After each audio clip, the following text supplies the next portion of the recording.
Olá, tudo bem? Eu sou Gislaine Gonçalves, da ACF Consultoria, e eu estou aqui para apresentar mais um vídeo a vocês do nosso canal da ACF Consultoria, onde nós estamos fazendo a quinzena do empreendedorismo em tempos de crise. E no vídeo de hoje, nós vamos conhecer a história de um mega empreendedor, de um grande empreendedor, o Tito Lorena, o qual eu tenho o grande prazer de tê-lo aqui no canal da ACF Consultoria. Eu falo um grande prazer porque, além dele ser um mega empreendedor, tem uma história de vida fantástica, do qual eu faço parte. Ele também é meu pai, então para mim é uma honra, é um prazer tê-lo aqui no canal, compartilhando esse momento aqui com todos vocês também. Tito, muito obrigada pela sua participação aqui no canal da ACF Consultoria. Eu vou deixar você à vontade para compartilhar um pouquinho da sua história com todos nós empreendedores e com todos os nossos seguidores. Olá, Gislaine. Eu que, com grande alegria, fico muito feliz de receber esse convite para participar dessa entrevista. Nunca fui convidado por alguém para alguma entrevista e hoje estou aqui muito orgulhoso de estar sendo convidado pela minha própria filha, né, no seu trabalho. É muito legal isso aí, eu fico muito feliz mesmo. E realmente a gente tem muita história para contar. E se fosse contar tudo, o tempo não daria, né? A nossa vida é uma história muito longa. Também já se passaram 61 anos, né? Então é muita história. Mas tudo bem, no que se refere a essa parte do empreendedorismo, que é o que você está aí fazendo esses vídeos para motivação das pessoas que se encontram em situações difíceis agora no meio dessa pandemia, porque ainda não terminou, né? Até que eu quero deixar também, e acredito que esse vídeo vai alcançar aí muitas visualizações. Eu quero deixar meus sentimentos também a todas as famílias que perderam seus entes queridos nessa pandemia, né? E quem passou por essa dificuldade, aonde também acabou gerando aí muito desemprego, e acredito que esse trabalho que você vem fazendo com muitas outras pessoas seria para motivar essas pessoas que realmente ficam numa situação muito difícil, né, numa hora dessa, sem saber o que fazer, sem rumo. Então, ouvindo a história de outras pessoas, isso aí é muito bom, porque anima as pessoas e mostra para as pessoas que a vida não terminou. Terminou para aqueles que partiram, né? E que Deus o tenha, cada um segundo, como está escrito na Bíblia, né? Será julgado segundo as suas obras. Mas pedimos a Deus que tenha misericórdia de toda a humanidade, né? Como Deus mandou o seu Filho para salvar toda a humanidade. E bem-aventurado aquele que crê nele e servir a ele. Porém, vamos à parte que interessa, a parte profissional, né? Então, a respeito da minha vida, eu vou falar um pouquinho aqui da minha infância, né? Começando lá atrás, que a gente recorda alguma coisa. Eu venho de uma família pobre, né? Meus pais criaram 10 filhos, e graças a Deus eu dou muito valor a tudo que os meus pais nos ensinaram. Pobre, na verdade, mas ensinaram para nós o caráter, a ser direito, a ser honesto. E então, graças a Deus, chegamos até aqui, né?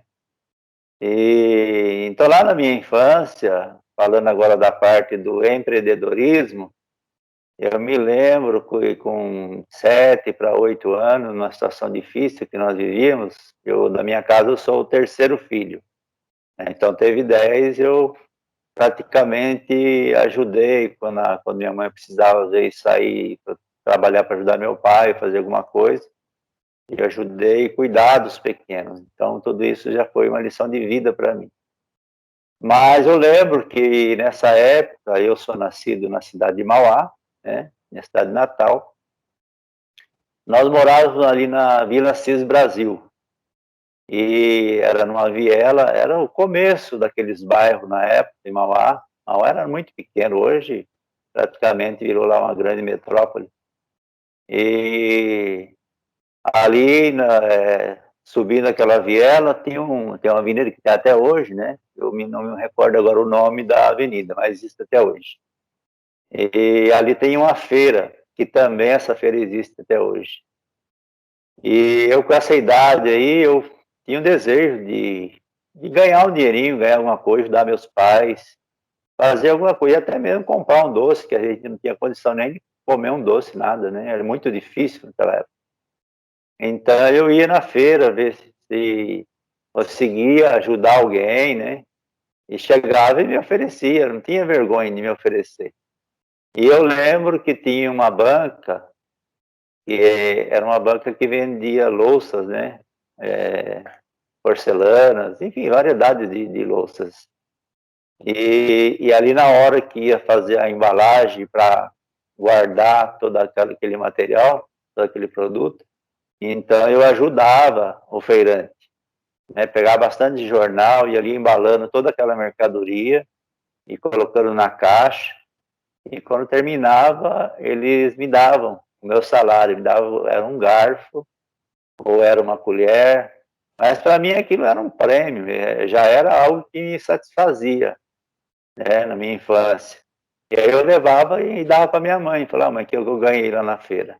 Aí minha mãe até, ela me indagava, realmente você tinha ganhado mesmo, né? Porque mãe tem aquela preocupação com o filho, mas era isso mesmo, né?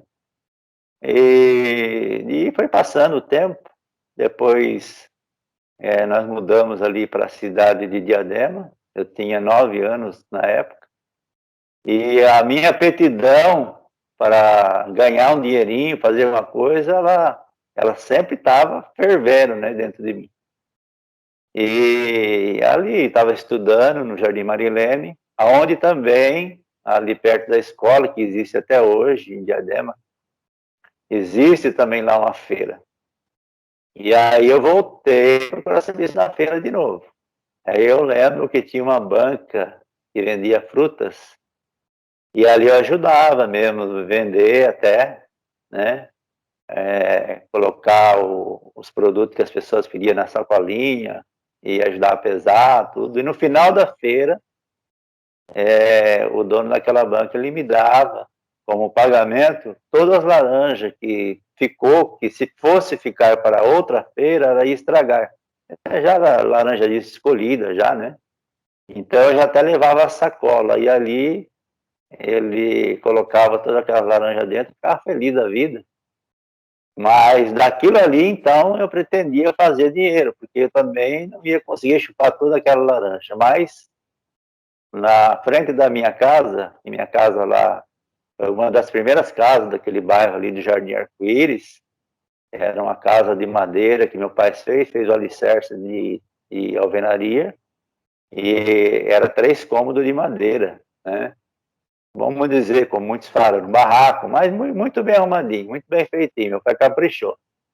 E na frente tinha um barranco, e depois daquele barranco tinha um campo de bairro, que não era gramado, nada, mas lá vinha muitos times jogar bola, né, tudo uniformizado. Então a minha alegria, quando ia ter jogo à tarde, que eu ganhava aquela laranja.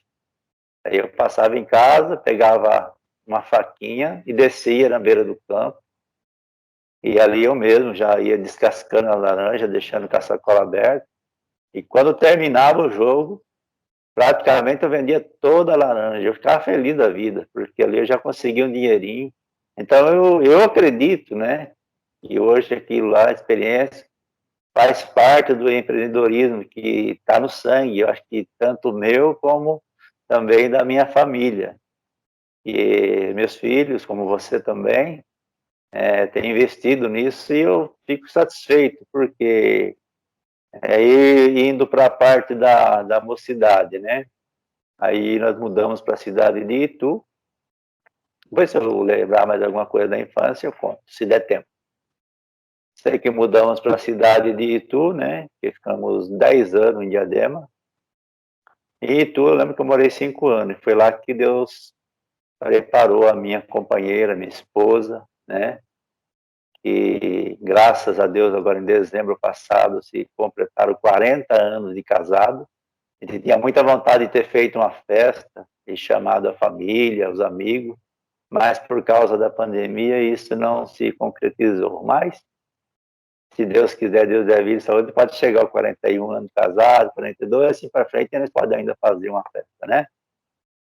Mas então, aí de lá nós mudamos para Jumirim, mas nessa época ali, logo que casamos, já no primeiro ano veio a primeira filha, e foi uma coisa assim, não planejada como é hoje, né? Hoje, para ter um filho, o casal tem todo aquele cuidado por causa dos dias que nós vivemos. Então faz planejamento até de quando vai ficar, a mulher vai ficar gestante. E nós não tinha nada disso naquele tempo lá. E, então foi vindo os filhos, né? E veio 4, 3 filhas, o segundo um filho, né? E a terceira é você, que é a caçula, que está me entrevistando. Então foi tudo um pertinho do outro, uma escadinha, e eu tinha que dar conta do recado, né? Mas graças a Deus, a gente lutou bastante, eu não me envergonho de dizer por aquilo que enfrentei. Logo, praticamente, quando eu casei, eu logo fiquei desempregado, né? Fiquei desempregado, mas tinha montado em Itu, na época, uma sorveteria, que talvez muitos podem lembrar, nem sei se ainda existe, da Iopa, e era aquele carrinho grandão, com aquele guarda-sol, e eu fui lá e peguei um carrinho daquele lá e saí, eu era recém-casado, eu não tinha vergonha não. E ela ainda passava em casa, fazia questão de dar um corneto para minha esposa, né? Isso, cada vez que eu passava lá em frente de casa com o carrinho cheio, graças a Deus, ia, vendia tudo, tirava o nosso sustento, então faz parte também do empreendedorismo. Aí depois disso aí, parece que a empresa fechou, eu fiz um carrinho de pipoca.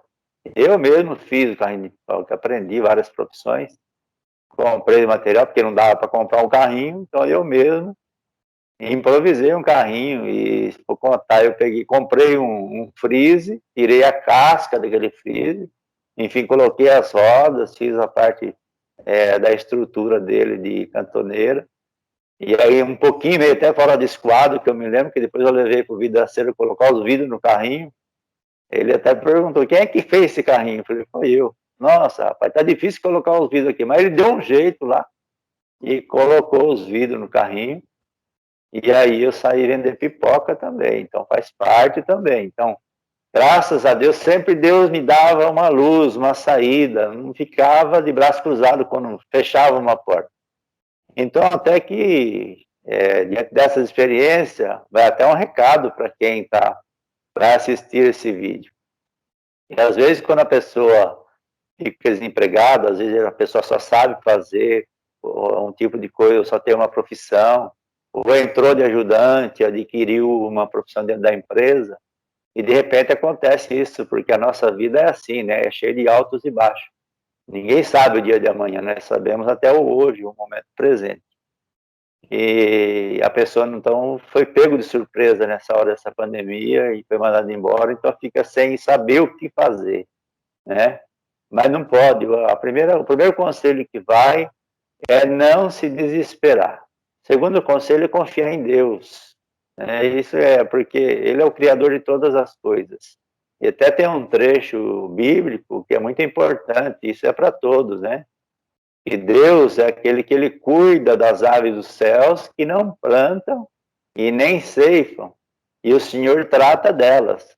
E quanto mais Deus não vai tratar daqueles que Ele criou com as suas próprias mãos, então isso está na Bíblia, isso é muito importante. Então é confiar em Deus, e Deus cria um caminho, e não ter vergonha, né? Ir para cima mesmo. E eu até diante disso aí, Juliana, não sei se eu estou falando muito, se você quiser fazer alguma pergunta no meio aqui. Não, tranquilo, pode continuar. Tá? A gente tem muita história que aconteceu na nossa vida e que a gente viu acontecer com outros também. E eu vou até te dar uma dica aqui, que eu acho que você vai fazer uma entrevista com ele. né? Vou contar um pedacinho só, porque eu também na época, o meu cunhado, né, irmão da minha esposa, ele trabalhava na Starrett em Itu, e ele tinha um bom emprego. E ele não esperava nunca ser mandado embora daquela empresa. Trabalhava na parte do almoxerifado, e de repente a empresa passou também por algum momento difícil, e ele, sem nunca estava pensando, um dia chegou lá, foi chamado no escritório e foi demitido. E ali ele chorou muito, porque pegou de surpresa, como acontece agora, pegou muita gente de surpresa. E até quando ele conta, até hoje mesmo, ele se emociona, porque ele gostava daquele emprego, ele ganhava bem, mas ele não sabia que era o início de uma grande porta na vida dele. Então é uma dica, aqui, um recado, né? Alguém que às vezes as portas fecharam, às vezes ela fechou, mas às vezes Deus vai abrir um novo horizonte que vai ser melhor até do que aonde você estava, a pessoa estava. E assim aconteceu com meu cunhado. Ele passou alguns currículos em algumas empresas, mas não foi chamado. Mas ele não desistiu. Depois ele pode ele mesmo contar para você numa entrevista. Aí ele começou a comprar alguns produtos, né, de construção civil e revender nos depósitos. Começou a arrumar alguns fornecedores e começou do pouquinho. E foi indo, e não parou mais. Ali fez uma carteira de cliente, de muitos clientes, e hoje ele nem sai mais, ele vende da própria casa dele. Até agora ele já aposentou, né, e continua trabalhando ainda. Mas aí foi uma porta muito grande que Deus abriu na vida dele, que ele continua até hoje. Então é isso, certo? Então é um trechinho que não é a minha história, mas a história que eu participei Sim. também, né? E é muito importante porque, só interrompendo um pouquinho, o que acontece hoje com as pessoas? Nós estamos acostumados a trabalhar em empresas, a sermos no regime de CLT, né, com a carteira assinada, ter os benefícios, e como você colocou, às vezes, né, quem que imaginaria que iria acontecer o que está acontecendo no mundo hoje? Ninguém, só Deus sabia o que ia acontecer. Nenhum homem pôde prever isso. Algo que não está afetando só um estado, uma cidade, está afetando o mundo inteiro. Então, se a gente for colocar na ponta do lápis a quantidade de pessoas que, infelizmente, devido a esta crise, vieram a perder os seus empregos, são inúmeras essas pessoas. E o que acontece muitas das vezes? A pessoa, ela se encontra às vezes em desespero, ela se desespera porque ela ficou ali 10, 15, 5, 2 anos dentro da empresa, fazendo às vezes uma única coisa. Então ela entra em desespero porque ela não sabe que ela tem potencial para fazer outras coisas. Então, o que é a ideia, inclusive, aqui dessa quinzena do empreendedorismo em tempos de crise? É despertar nas pessoas isso que empreendedores como o Tito, que está aqui compartilhando a sua história, têm. Viver cada momento de um jeito. Se hoje o momento me permite trabalhar em uma CLT, graças a Deus, eu vou trabalhar numa CLT. Mas, de repente, tudo se fechou. Por que eu não posso vender uma pipoca? Por que eu não posso vender uma água de coco? Por que eu não posso vender salgados? Por que eu não posso dar palestra? Por que eu não posso trabalhar de servente de pedreiro? É um momento. Nós temos que ter a flexibilidade de se adaptar ao momento. E agora com a tecnologia, para vocês verem, eu estou na cidade de Jundiaí, o Tito na cidade de Laranjal, e nós estamos fazendo esse vídeo. Então, a tecnologia, ela permite muitas coisas para as pessoas. Ah, mas eu não sei cozinhar. Ah, mas eu não sei fazer um bolo. Mas você tem um celular na mão que te conecta à internet e você, com pouquinho de tempo, assistindo um simples vídeo, consegue despertar algo que está já dentro de você. Então, por isso que é muito importante compartilhar essas histórias para as pessoas começarem a acreditar que são capazes. Porque, assim, não é só o Tito que é capaz de fazer tudo o que ele faz. Esses dias nós assistimos uma live com o Abel Gonçalves, ele até brincou, falou assim, o meu pai, Abel Gonçalves é meu irmão, filho do Tito, né? Ele até brincou assim, meu pai faz dinheiro com um monte de terra. Mas será que é só o Tito que tem capacidade de fazer dinheiro com um monte de terra? Será que você que está nos assistindo também não tem essa capacidade? Só está faltando o quê? A força de vontade, só está faltando você dar o primeiro passo. Está em nós, né? Eu, particularmente, acredito que todo mundo é empreendedor, né? Existem as pessoas que são mais atiradas, mais desafiadoras, as pessoas que são um pouco mais tímidas, mas isso não quer dizer que um é melhor ou pior do que o outro. É cada um com a sua essência. O que nós temos que fazer? A nossa parte. Nos esforçarmos, irmos à luta e, principalmente, não termos vergonha, deixar a vergonha de lado, dá o friozinho na barriga, dá, é natural. Imagina, estava trabalhando até esses dias numa empresa, agora eu vou precisar sair na rua vender pipoca. Tá, e daí? Qual que é o problema de você vender pipoca? Você não está se diminuindo por você estar vendendo pipoca. Muito pelo contrário, você é um orgulho para a sociedade, porque você está trabalhando. Você não está aproveitando esse momento para fazer algo de ruim. Não, você está trabalhando. Então, é isso que precisa despertar nas pessoas, né? Então, por isso que eu quis, inclusive, compartilhar momentos de histórias de pessoas assim como o Tito está contando, para as pessoas acreditarem que não existe trabalho feio, não existe trabalho menor ou pior. Não, existe o trabalho, né? Existe o trabalho. E a gente tem que respeitar cada trabalho, cada profissão, cada posição, independente de qualquer que seja, né? Então, eu vou passar novamente a palavra aqui para o Tito, deixar ele continuar aí com a história, porque é muito legal para vocês continuarem assistindo também e verem aí a importância de cada momento da nossa vida. É verdade, você falou uma coisa muito importante, Elaine. Hoje, praticamente a criança começou a falar, já o presente já é um celular, né? Claro que os pais monitoram as crianças para não acessar coisas que não são, que não edifica, né? Mas hoje o celular, as pessoas, através da internet, ficam olhando muita notícia ruim. E isso deixa a pessoa muito para baixo, até doente, até com depressão. Mas olhando para o outro lado, realmente, o celular hoje também é uma faculdade. Tem de tudo. Eu mesmo continuo ainda empreendendo, mesmo agora aposentado por invalidez, mas empreendendo assim, no meu quintal, né? Porque se eu ficar parado, por causa da minha enfermidade, eu vou me atrofiar. E eu não posso, de jeito nenhum, eu não posso trabalhar, não posso carregar peso, mas também não posso ficar parado. Então a gente fica vendo como faz a muda de uma plantinha, como faz um enxerto. Eu continuo ainda aprendendo na internet, como se faz um bolo, como se faz um salgadinho. Então hoje a internet, o celular é uma ferramenta e as pessoas podem usar, porque às vezes não dá até fazer um curso técnico, né?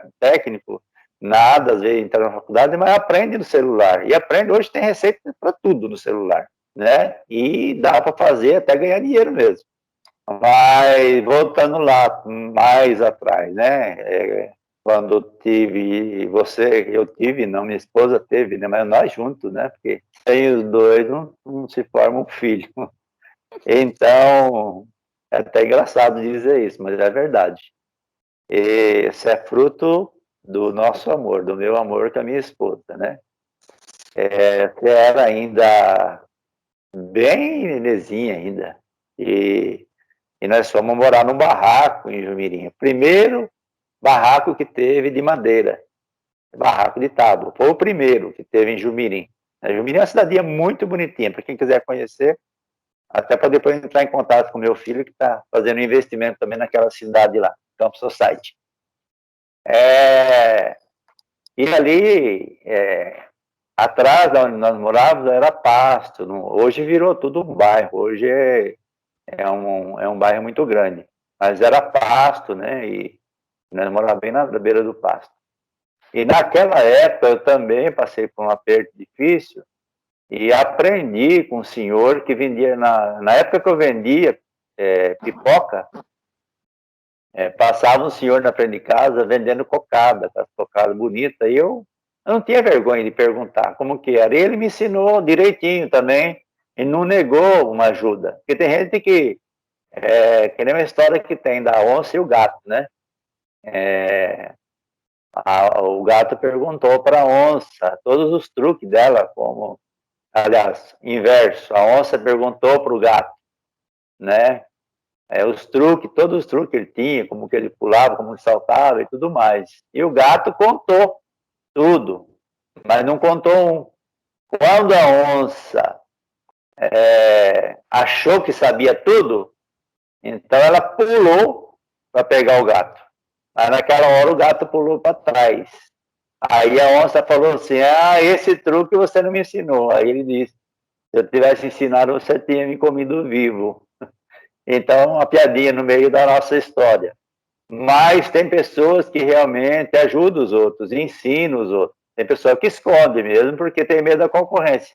E esquece Na que o sol... verdade, só fazendo um parênteses, na verdade, o canal da ACF Consultoria é com esse objetivo, é ensinar as pessoas de forma gratuita, compartilhar conhecimento, né? Porque tem todo aqui em outros vídeos, né? Se o pessoal assistir, tem todo o passo a passo aí de como montar, como administrar as empresas, né? Então, a ideia do canal é essa, ajudar as pessoas de alguma forma. E graças a Deus a gente faz assim, quem faz isso com uma boa intenção, ele é recompensado por Deus de uma outra forma. E de uma forma bem, acredito, gratificante. Então, aquele senhor me ensinou a fazer cocada. E eu passei por uma época difícil, nessa época eu morava em Jumirim no Barraco, e eu comecei a fazer cocada, né? E vender. Aí eu comprei uma mobilete, eu embalava, parece que 5, era 6 cocadas, naquelas bandejinhas de isopor, cobria com aquele plástico filme, e saía vender aquelas bandejinhas. E logo em seguida eu fui morar num porão, que era do lado desse barraco. E eu não desaluguei o barraco, porque eu precisava fazer as cocadas, eu não tinha espaço nesse porão, né, que era do lado. E aí nós fomos morar no porão e eu ia fazer cocada no barraco. Só que aconteceu uma coisa, que daí começou a vir muita abelha, porque era na beira do pasto, de mato, muita abelha. Abelha, vinha enxame de abelha. E daí não dava para eu trabalhar mais de dia, não tinha condições. Então, o que eu fazia? Eu preparava todo o material e para fazer a cocada à noite. Eu ficava até 3 horas da madrugada fazendo a cocada, preparando, embalando, para depois dormir no outro dia até umas 8, 9 horas e sair e vender. Então, foi uma luta muito grande, mas vendi muita cocada naquela época. Também não Mas não tinha... fez mel também não, né? Ah, não, mel não, mas eu Os conheço dias uma de hoje pessoa é que do fez. mel, viu? Você pode entrevistar ele porque ele é um grande empreendedor. Pode entrevistar o meu primo Levi, que até de vez em quando brincar que ele era o zangão. Ele fez mel. Mas ele hoje tem uma pizzaria, né? É um delivery muito Sim. bom. Os filhos. Pode entrevistar porque ele é também um grande empreendedor. Então, e assim foi indo, né? Então tem muita história que, se eu contar tudo, mas eu vou contar, acho que só mais uma, acho que dá para nós tirar uma base de tudo isso, né? Que eu fiquei morando ali em Jumirim por 10 anos, e eu senti também da parte de Deus que eu precisava ir para o Maranhão fazer uma parte, né? Não menosprezando nenhuma crença religiosa, mas eu sou crente, eu procuro servir a Deus, sei que sou cheio de falha na congregação cristã no Brasil também. E então a gente tem essa conexão com Deus, né? A gente entende o querer de Deus na nossa vida. Então eu senti que eu precisava ir para o Maranhão. E assim fomos para lá, eu e meus filhos. Só que nessa época eu não pude levar minha mudança. Nós fomos praticamente com a roupa do corpo e com alguma coisa que de última hora Deus preparou para nós. E a minha mudança ficou na casa da minha mãe. E numa caixa estavam os meus documentos, a carteira profissional. Eu tinha algumas profissões também, só que não era o meu forte, eu vou falar assim, e trabalhar dentro de uma empresa. E trabalhei até em algumas empresas boas, era até bem remunerado, mas não era meu forte. Meu forte sempre foi querer ser livre, né, trabalhar para mim mesmo. Então, eu tinha essas variações na minha vida profissional, mas aprendi muitas profissões que me serviram e me servem até o dia de hoje, né? Então, a minha carteira, alguns documentos ficou nessa caixa, eu pedi para minha esposa, falei, bem, não esquece, pega o documento meu e põe na sua bolsa. E assim fomos para o Maranhão, e ela esqueceu, ela não pegou. Quando chegamos lá, que foi procurar o documento, eu estava sem a carteira profissional, e lá era início, eu não sabia o que eu ia fazer materialmente, se bem que eu tinha muito conhecimento. A última empresa que eu saí era numa fábrica de torneira na cidade de Tietê. Aí eu trabalhava ali, eu era encarregado da manutenção, tinha um bom salário, ganhava na época 800 cruzados, se eu não me engano, é como se fosse 8.000 reais hoje. E chegando lá no Maranhão, mesmo assim, sem documento, eu saí procurar emprego. E eu fui procurar emprego numa empresa que era terceirizada da Vale, como se conhece a Vale. E ali tinha essa vaga de encarregado de manutenção. Mas o salário que eles me ofereceram era muito diferente do que eu ganhava aqui, porque a situação daquele estado é outra. Me ofereceram 200, e eu falei, não, com 200 eu não consigo tratar dos meus filhos. Então eu falei, eu agradeci eles, né, mas não aceitei.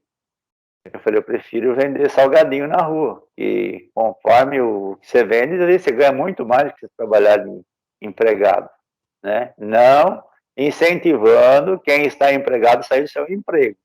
Tá? Só faça isso numa necessidade, né? Ou se às vezes você está insatisfeito. Entendeu? Uma época dessa, quem está empregado deve levantar a mão para o céu e dar graças a Deus de ficar quietinho lá, né? Agora, quem está desempregado, esse vídeo e esse incentivo da Gislaine, né, da empresa dela, é muito bom. Então, o que aconteceu?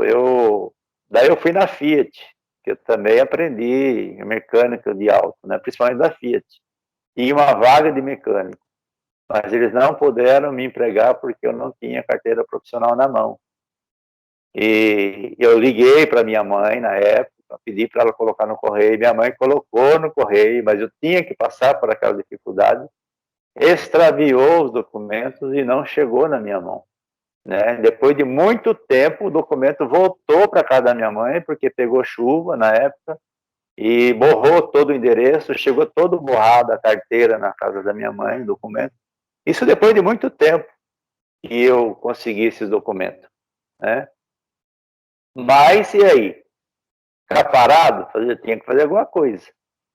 E aí nós fomos morar numa construção cedida por um senhor também, muito bom, só que era uma construção que era um sobrado, não tinha porta, não tinha janela, tudo rústico, não tinha nada, nada, nada. Só tinha luz até o poste e a água até na entrada daquela construção. Mas ali, através de um irmão que conversou com ele, ele falou, eu tenho dó de você com essas crianças, morar num lugar desse que é perigoso, mas se servir para você, faz um ano que está parada a construção, para mim é até bom que tem alguém olhando a minha construção. Então aquele homem foi muito bom, foi um homem que Deus colocou na nossa vida, e fomos morar ali naquela construção. E ali chegou um momento em que acabou os recursos que nós tínhamos e eu precisava fazer alguma coisa. Eu não vou detalhar muito, que vai tomar muito tempo. Então eu tinha um cartão de crédito que eu tinha um limite de R$2.000 e eu já estava usando 1.800, faltava 200 para mim ficar com aquela dívida, porque eu não tinha recurso ainda. Aí eu saí um dia para o centro da cidade para me ver o que eu poderia fazer. E lá então eu lembrei que quando eu morava em Jumirim, tinha um casal que morava em Laranjal hoje, era pela irmã da nossa igreja, né, irmã da fé. Ela também já faleceu, né? Seu esposo mora com os filhos em São Paulo. Eles sempre vinham na minha casa, muito amorosa, e ela foi fazer uma visita para nós uma vez, e ela falou, chegou lá, começou a contar sobre que ela sabia fazer coxinha, espirra, pastel, enfim, essas coisas. Eu ouvia, mas não era meu interesse.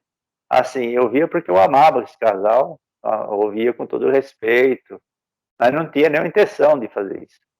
E ali, despediram de nós, foram embora, e a rua, a casa que eu morava, é perto da prefeitura hoje ali. A prefeitura era máquina de café na época.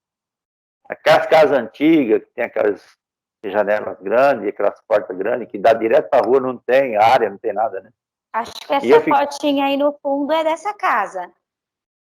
será? Vamos ver. É do aniversário da mãe. A gente Olha fez. só, eu nem imaginei que era. Realmente, eu vou colocar bem Ó, aqui, ó. essa casinha aí. Na rua Manuel Novaes, em Jumirim, né? Isso, deu para ver bem, né? Isso mesmo, deu para ver. Ela está um pouquinho mudada aqui na foto, porque depois que a gente foi embora, essa casa ela foi alugada várias vezes, alugada até para comércio, né? Então colocaram aquele todo ali. Então eu fiquei ali na porta e aquele casal foi embora. Passou o quê? Uns 10, 15 minutos, por aí. E quando eu vejo que o carrinho do irmão vem voltando de novo, que era um fusquinha azul.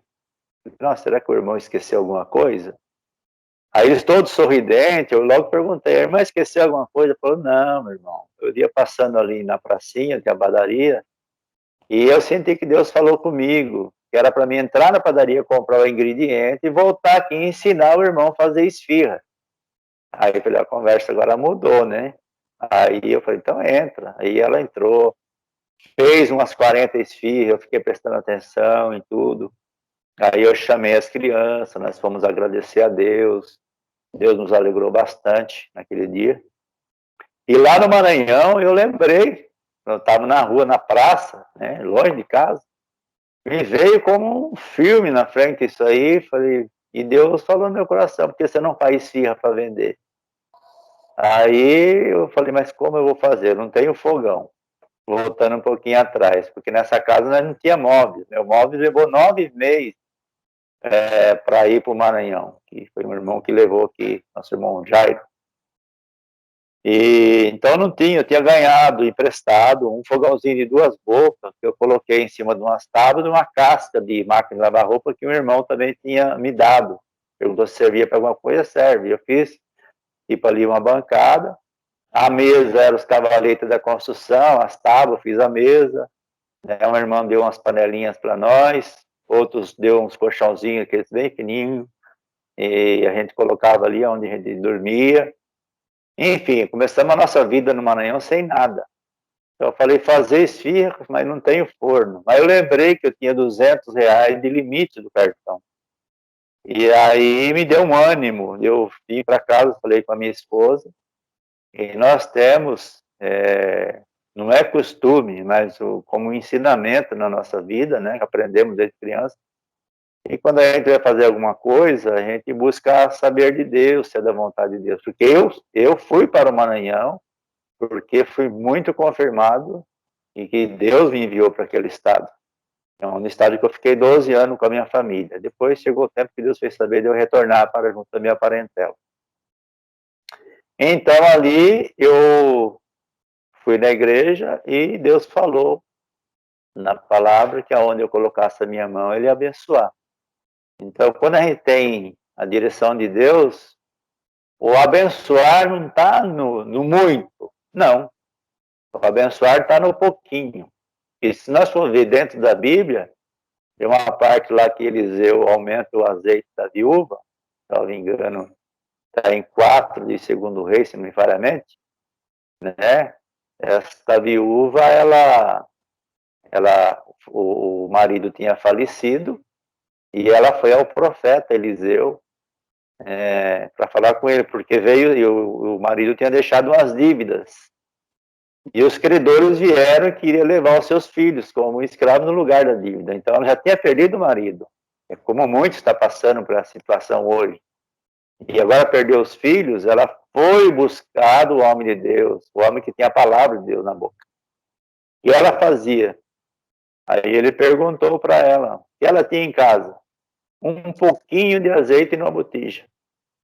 Então, a parte é muito bonita. Então, no pouquinho está a benção de Deus. Tem pessoa que às vezes só vai fazer uma coisa se é muita coisa. Não, vai no pouquinho Deus vai te abençoar também. E ali, depois vocês leiam lá que Deus fez uma multiplicação, que ela, segundo a palavra do homem de Deus, emprestou muitos vasos, que nem vaso tinha, pegou emprestado, e aquele pouquinho Deus multiplicou, encheu todos os vasos, até que acabaram os vasos, voltou o homem de Deus para saber o que faria com aquele azeite. Falou, agora vai e vende, e paga a tua dívida e vivei do resto. Então, salvou a situação dela. Então, são muitas coisas lindas que Deus faz na vida da gente, e para mim foi muito bonito isso. E ali eu comprei um fogão, fui com aqueles R$ 200 de limite, comprei um fogão de 6 bocas, lá, um fogão grande, né, porque a fé estava no coração, Deus ia abençoar. E ali eu fiz da maneira que eu lembrava, né, porque eu não marquei nada, não tinha nada no papel. Eu fiz 20 esfirras, coloquei na caixa e saí vender. E aí onde eu passava, as pessoas falavam, tá um pouquinho cru, precisa deixar passar um pouquinho mais. Outro falava, tá faltando um pouquinho de sal. Então, aquilo para mim era dica para me melhorar, mas eu vendi as 20 esfirras rapidinho. E deu tempo de eu voltar em casa, comprar ingrediente e fazer mais 20 no mesmo dia, já mais aprimorada. E aí fui e vendi mais 20 esfirras. Então ali me animou bastante. E ali eu fui vender, aí chegou um dia, que lá no Maranhão o povo não conhecia esfirra naquela época, me colocaram até apelido de espirro, porque eles falavam espirra, não falavam espirra. Hoje eles falam certo, mas eles falavam espirra, então me apelidaram de espirro. Aí quando eu passava, espirro, vem cá, e eu chegava, e ali um dia eu quis me abalar porque daquelas pessoas falou, mas você só traz espirra, você não sabe fazer outra coisa? Aí eu pensei, falei, o povo enjoou já da espirra. Aí eu voltei em casa, mas daí veio a outra ideia, preciso fazer alguma coisa, outra coisa, preciso modificar um pouco. E faz parte do empreendedorismo, você precisa inovar, né? Você não pode ficar... A todo momento. Na mesmice, e isso eu acho que em todo sentido, né? A gente tem que sempre procurar subir mais um degrau, não descer. Às vezes a gente desce também tudo porque é permissão de Deus, mas recomeça a subir de novo. O importante é não cair. E ali então eu cheguei em casa com a mesma massa, eu fiz, amassei ela, fiz redondinha, como uma mini pizza, coloquei uns ingredientes em cima, a massa era a mesma. E aí eu fiquei alegre, bom, agora eu já tenho pizza também. E aonde eu passava, todo mundo que comprava falava, nossa, eu nunca comi uma pizza tão gostosa. E ali eu levava a pizza, levava a esfirra, e depois daquela mesma massa, eu também aprendi a fazer o pão caseiro, que eu sempre tentei fazer, mas não era tempo, eu não conseguia. Quando que tinha uma irmã em Itu, que eu nunca comi um pão tão gostoso igual o que aquela irmã faz. O nome dela é Isabel. Né? E ela tentou ensinar eu várias vezes, e eu tentava fazer, não ficava... Acho que fez o cachorro quente também, né? Com a mesma massa? Cachorro quente de forno? Fiz cachorro quente já já ele pronto, né? Já assava junto com os ingredientes dentro, era um cachorro quente diferenciado, né? Isso. E com a mesma massa. Então, foi várias vezes feita essa inovação aí. E aí eu vendia, mas só que lá onde aqui eu nunca tinha acertado fazer o pão caseiro, lá eu acertei fazer, mas tudo era uma benção mesmo de Deus. E aonde eu passava, o povo comprava e comia aquele pão, e até hoje, até eu mesmo que faço, quando eu faço, e às vezes ainda a gente faz em casa, que eu começo a comer, dá vontade de comer o pão inteiro, só que a gente tem que ter o controle também, né? Então, Deus nos abençoe, e eu sustentei a minha família 2 anos e meio vendendo pizza, esfirra, esse cachorro-quente, esse pão na rua. E, olha, não faltou dificuldade, porque quando eu comecei a vender, eu vendia a pé. Uma irmã tinha emprestado uma garrafa térmica, e meu filho tinha por volta dos 12 anos de idade, e eu enchia aquela garrafa de suco, e ele ia me ajudar. Então, eles aprenderam também a trabalhar desde pequeno. E ele ia com a garrafa térmica, eu ia com a caixa de isopor no ombro. ele lembra disso aí, né? A gente até dá muita risada quando a gente lembra dos episódios na hora da venda. Teve uma vez que eu andava de chinelo, porque lá chove muito, né? E quando chove, essa época agora mesmo é a época de chuva lá. De janeiro a julho é chuva, muita chuva. E então a gente andava no meio das enxurradas, eu arregaçava a calça até a altura do joelho e ia. E outra coisa que eu acho também legal é que eu precisava anunciar o produto, né? E como que eu ia anunciar o meu Você não produto? tinha rede social naquela época, não tinha internet? Nem celular existia, né? Naquela época, nem celular existia. Aí eu falei, eu tenho que gritar, não tinha microfone, não tinha nada. Mas depois que eu dei o primeiro grito, eu lembro até hoje que ficou isso aí lá gravado para muitos do Maranhão. Eu fiquei até conhecido no bairro. Eu gritava, olha, pizza, mas gritava alto mesmo, né? E o povo saía na rua, nas lojas. Eu lembro que uma vez eu cheguei numa loja que a moça tinha ficado freguês dos meus produtos, né? A dona da loja, os atendentes, tudo. Chegava lá, vendia 4, 5 esfirras. E elas viam gritando na rua, aí um dia dentro da loja, ela falou, dá um grito aí, do jeito que você grita na rua. E eu não tive vergonha não, porque a vergonha é só a primeira vez. Depois Na que você der o primeiro, verdade, depois que você der o primeiro grito, a vergonha vai embora, acabou. e na verdade era o seu marketing, né? O grito era um marketing, era a propaganda, não tinha outra coisa. Então era o É, marketing. então foi muito bacana. E aí eu lembro que uma vez eu andando naquela enxurrada, eu não tinha bicicleta ainda, arrebentou meu chinelo. E agora, voltar para trás? Estava começando a venda e chovendo, né? Aí eu tive que entrar na loja descalço. Não tive vergonha de entrar descalço na loja.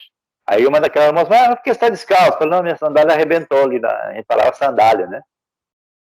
E era o chinelo havaiana. E aí não tinha como. Ela falou, não fica andando descalço por aí. Aí eu lembro que ela pegou, na época, foi R$ 5 e me deu, falou, não, vai ali, compra uma sandália para você. Falei, então depois desconta em esfirra. Falou, não, isso aí eu estou te dando. Então eu ganhei de presente aquela sandália, mas por não desistir, se eu volto para casa, eu não vendia mercadoria nem nada. Aí eu comprei uma bicicleta, cargueira, né, e a prestação, e um dia que eu estava fazendo salgadinho lá em casa, naquela bancada, bem forradinha, tudo arrumadinho, e não percebemos, o ladrão entrou e roubou a minha bicicleta. E eu já estava com o salgado quase todo pronto para ir sair na rua vender. E eu já tinha uma boa clientela.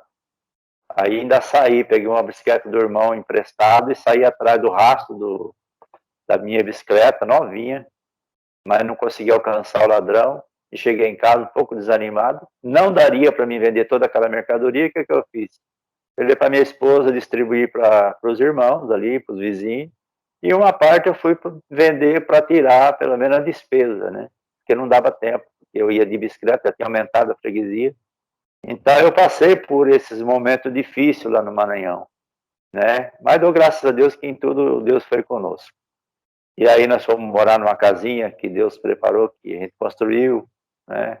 3 cômodos, mas não tinha piso, não tinha vidro, não tinha reboco, não tinha nada, era no meio do mato mesmo. E lá a gente viveu um bom tempo, até que voltamos para São Paulo. Mas nessa época aí eu tinha pago já a minha dívida, vendendo salgado, e tinha falado para minha esposa, falei, agora nós vamos arrumar a casa, né? Vamos rebocar, colocar piso. Mas a gente faz um plano e às vezes o plano de Deus é outro, né? Por isso, como acontece na vida de muitos hoje, aconteceu também na minha vida. Essa minha filha que está me entrevistando, ela adoeceu e lá a gente procurou a medicina, mas Deus não permitiu que lá fosse encontrada a sua enfermidade. E aqui veio para São Paulo, né? Que aqui já tinha os médicos que cuidavam dela, mas Deus preparou um irmão na cidade de Tatuí, que tinha um médico que cuidava dos filhos dele, e ele pagou uma consulta para minha filha, e foi descoberto, então, que minha filha estava com leucemia. Foi um baque muito grande, né? Precisamos voltar para São Paulo, que ela deu entrada no Hospital do Câncer Infantil em Sorocaba, no Hospital Gepasse. Foi 2 anos e 7 meses de tratamento. Eu vi minha filha desfalecer 2 vezes no hospital, mas vi Deus devolver a vida para ela. Pegou uma bactéria muito forte, depois ela pode contar isso para vocês, como já contou em algum vídeo. Enfim, orando a Deus e a Irmandade ajudando nós nas orações, Deus teve piedade, misericórdia e libertou ela por completo. E depois de 2 anos e 7 meses eu voltei para o Maranhão, dar continuidade na minha missão. Aí lá fui trabalhar com vender sorvete na rua e assim por diante. E se for relatar tudo, vai longe, né? Até que em 2007 nós retornamos aqui para a cidade de Laranjal Paulista, aonde é a cidade dos meus pais, e aonde eu estou hoje, já vai fazer 13 anos, se eu não me engano, já faz, que a gente está aqui, o Senhor tem nos abençoado. E completando também, não é porque essa é minha filha não, a gente tem que falar o que é real, né? Eu não tive condições nenhuma de dar um estudo bom para meus filhos. A gente ensinou, sim, a educação, as coisas que é direito, o bom caminho, a servir a Deus, mas todos eles estudaram em escola públicas, né? Não foi escola particular, nenhum deles. Mas cada um deles, quando chegaram à sua idade aí de fazer o colégio, depois de ir para a faculdade, eles se esforçaram. Essa minha filha mesmo, quando eu morava aqui na Rua Barão, né, ela estava fazendo faculdade e chegava tarde, levantava de madrugada para trabalhar na fábrica de brinquedo. E depois mudamos aqui onde eu moro hoje, na época que era bem perigoso, hoje está melhor, né? Então eu ia encontrar ela no trevo quando ela chegava da faculdade e levantava cedo, ia trabalhar. E hoje eu estou muito orgulhoso dos meus filhos, porque todos eles se esforçaram. As 3 filhas e meu filho. E hoje todos eles têm as suas casas, né? Cada um deles me deu uma neta, que é a coisa mais linda que tem. E todos eles alcançaram aí seus objetivos e estão lutando, não pararam não. E Gilene mesmo não para, ela estuda direto, né? E eu fico tão feliz que hoje ela é uma perita aí em contabilidade. Eu imaginava que meus filhos seriam todos formados, né? Nunca imaginei isso. Mas agradeço a Deus que hoje todos eles têm faculdade, todos eles trabalham e têm as suas casas, casaram bem, graças a Deus. Enfim, a história nossa é sofrida, mas é linda e a gente só tem que agradecer muito a Deus por tudo. Ilane, eu vou finalizando por aqui, senão vai ficar muito longo, né? Quem sabe um dia a gente volta aí e contar mais um pedacinho da nossa história, né? Tá bom? Ok, Tito, muito obrigada pela participação. Na verdade, desta história a gente tira muitos exemplos, né? Principalmente nos dias de hoje, nos dias difíceis que nós estamos vivendo, né? Em épocas de pandemia, algo que ninguém planejou, ninguém imaginava que iria acontecer. Então, histórias como essa traz motivação, traz exemplo de fé, de perseverança, e até para as pessoas, né, fazerem valer aquilo que ficou de ensinamento. Na própria Bíblia, né, está escrito lá em Josué: esforça-te e tenha bom ânimo que eu te ajudarei. Quando se fala esforça-te e tenha bom ânimo, é Deus nos dando o livre-arbítrio de irmos atrás, de fazermos a nossa parte. Sem dúvida alguma, quando a nossa mão não alcançar, Deus com certeza fará dele e nos ajudará. Mas a nossa parte nós sempre temos que fazer. Nos esforçar, nos dedicar, ir à luta, ter fé e acreditar que dias melhores sempre estarão por vir. Mais uma vez eu agradeço o Tito por estar fazendo parte aqui do nosso canal e compartilhar com todos nós essa história de vida fantástica, sensacional. Muito obrigada mais uma vez pela participação. E você que está nos assistindo, eu convido você a continuar ligadinho aqui no canal da ACF Consultoria.